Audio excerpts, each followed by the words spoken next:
Okay, now what we're going to do is we're going to put a left hand with it. One thing you got to remember with every note you use in the left hand, it must be in common with one of the notes in your chord. So if I'm playing a C chord, I can either use a C, an E, or a G. Most of the time I will opt for the C because that's the root of the chord. Other times I can use an E and I can use a G. It depends on what my progression is. It depends where I'm moving in the music. Now I can do that. It doesn't sound too good. In general, we don't want to double the third of a chord too much. It just has a very, very strong sound. I can use the fifth of the chord, which actually sounds a little bit less strong than the third, okay? Even if I just use one note.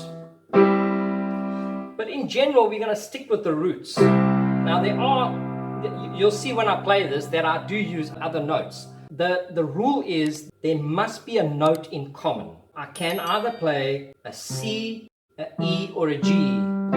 There's my chord, or an E minor. I'm going to use a note in common for each chord.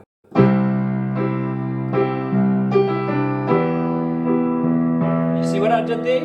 C to the E minor. I'm going up to the F.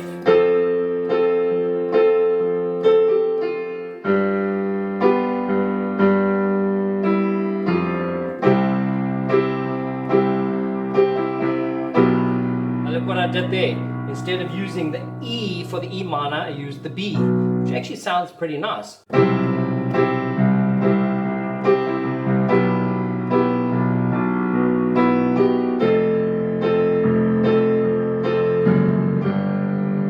See what I did there? Now that's what we call a passing note. It doesn't belong to the chord, but if you use it rhythmically so that it doesn't clash with any other note, then it will pass nicely without noticing that there's actually a dissonance. Dissonance is when there's notes that clash. Now listen to this.